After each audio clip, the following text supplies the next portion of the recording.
Cases Delhi में बढ़ जाएगा तो भारतीय जनता पार्टी धरना, प्रदर्शन, आंदोलन, मोर्चा बंदी करने के लिए भी सबसे आगे आ जाएगी। तो चित भी मेरी, पट भी मेरी, ये दोनों बात नहीं हो सकती। यहाँ पर यूपी के, बिहार के, हरियाणा के लोग रहते हैं, लेकिन मैं पूरी जिम्मेदारी से कह रहा हूँ, एक दिल्ली का आदमी जिसके पास दिल्ली का आईडी है, वो उत्तर प्रदेश का रहने वाला है, यूपी का, बिहार का रहने वाला, उसका इलाज आप गौतम बुद्ध नगर में करा के दिखा दीजिए जिसके पास दिल्ली की आईडी है। हरियाणा का जो व्यक्ति दिल्ली में रहता है, उसका इलाज आप गुड़गांव में करा के दिखा दीजिए, नहीं करा सकते। पहली बात तो मुझे ये नहीं समझ में आ रहा है कि कल से ये अपने आप से भारतीय जनता पार्टी के लोगों को सपना कहां से आया, ये कल्पना में कहां उन्होंने मान लिया कि हम एम्स अस्पताल में किसी भी मरीज के इलाज से वंचित कर रहे हैं। एसेंशियल सर्विसेज पासेस, कोई भी इमरजेंसी सेवा जो है वो यथावत जारी रहेगी, ये साफ तौर पे मुख्यमंत्री ने भी कहा।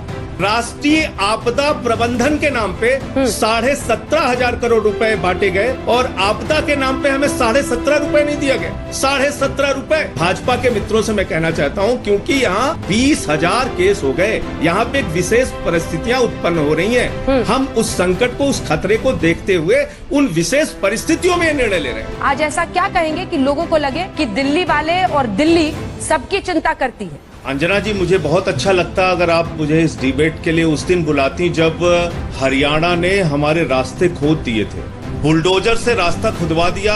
अनिल विज जी ने, वहाँ के गृह मंत्री, उन्होंने कहा कि दिल्ली से कोरोना आ रहा है, हम हरियाणा में प्रवेश रोकते हैं। डॉक्टर्स तक की, कोरोना योद्धा जिनको प्रधानमंत्री जी कहते हैं, उनकी तक की एंट्री रोक दी। मुझे अच्छा लगता है जब आप ये डिबेट पहले करती, जब गाजियाबाद में मुख्यमंत्री जी ने, योगी जी ने कहा कि हम दिल्ली से कोरोना फैल रहा है, दिल्ली वालों को प्रवेश नहीं होने देंगे। दिल्ली के मुख्यमंत्री को क्या दिल्ली के लोगों की चिंता करने की आवश्यकता नहीं है? उनको दिल्ली के लोगों की चिंता करने का हक नहीं है? दिल्ली में आज कोरोना के केसेस सबसे ज्यादा हैं, 20,000 केसेस हो गए हैं, और उसके बावजूद अगर हम इसको कंट्रोल पाने में सफल हुए हैं केजरीवाल जी, तो उसकी सबसे बड़ी वजह यह है कि आज दिल्ली के अंदर दिल्ली की सरकार ने लगातार बेड्स की, वेंटिलेटर की, ऑक्सीजन की उपलब्धता अस्पतालों में बेहतर करने का काम किया, और इसी के कारण केसेस ज्यादा होने के बावजूद हमारे डेथ रेट कम है। यानी ये हमने सफलता इसलिए पाई है कि केजरीवाल जी चिकित्सा सुविधाओं को लेके पूरी तरह से चौकन्ने। दिल्ली में 9,500 बेड का इंतजाम अरविंद केजरीवाल जी ने दिल्ली के अस्पतालों में किया है। अगर आप 130 करोड़ लोगों के लिए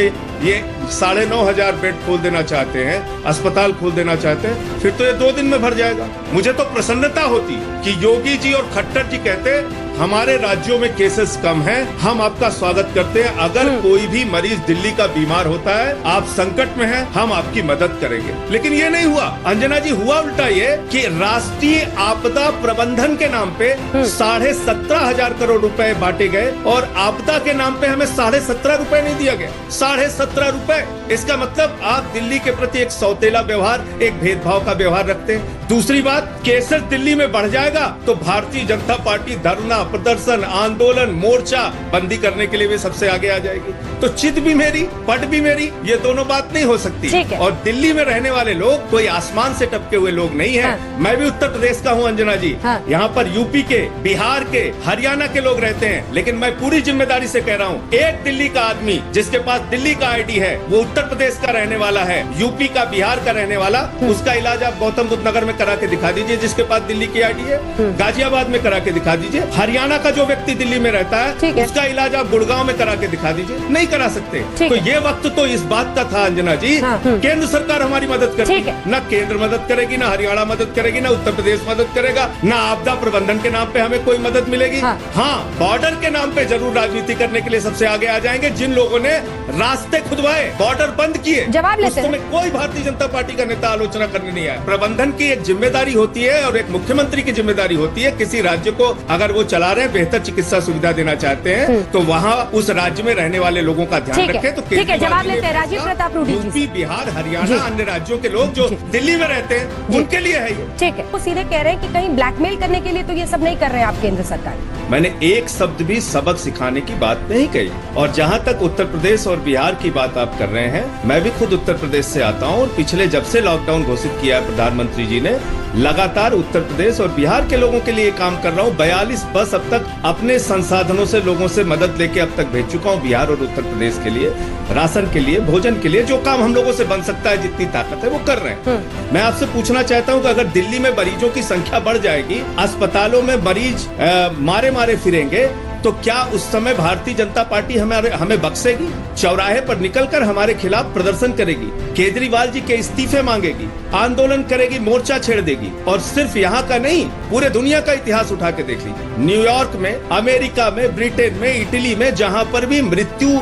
ज्यादा हुई, उसके पीछे सबसे बड़ा कारण था ऑक्सीजन उपलब्ध नहीं था, वेंटिलेटर उपलब्ध नहीं था, बेड्स उपलब्ध नहीं थे, इसलिए वहाँ पे मौतें हुई। वो परिस्थितियां आप दिल्ली में चाहते हैं क्या? ऐसी परिस्थितियां दिल्ली में उत्पन्न ना हो, इसलिए हम ये निर्णय ले रहे हैं। भाजपा के मित्रों से मैं कहना चाहता हूँ, क्योंकि यहाँ 20,000 केस हो गए, यहाँ पे एक विशेष परिस्थितियां उत्पन्न हो रही हैं। हम उस संकट को, उस खतरे को देखते हुए उन विशेष परिस्थितियों में निर्णय ले रहे हैं। और ये मैं समझता हूँ कि हर एक मुख्यमंत्री का, हर एक जिम्मेदार नेता का फर्ज है, जिम्मेदारी है, जिसको केजरीवाल जी अदा करें।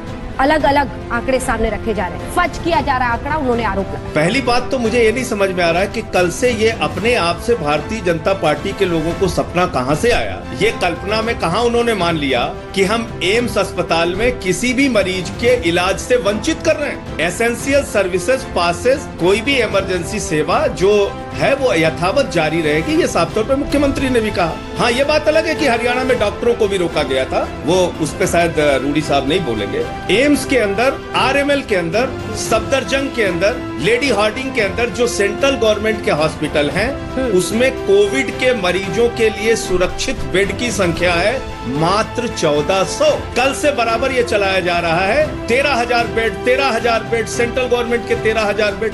भाई, हम अन्य बीमारी की बात ही नहीं कर रहे हैं, ये कोविड के संक्रमण से लड़ने का वक्त है। हम उस संक्रमण से लड़ने की और उससे कैसे निपटेंगे, इसकी बात हम कर रहे हैं।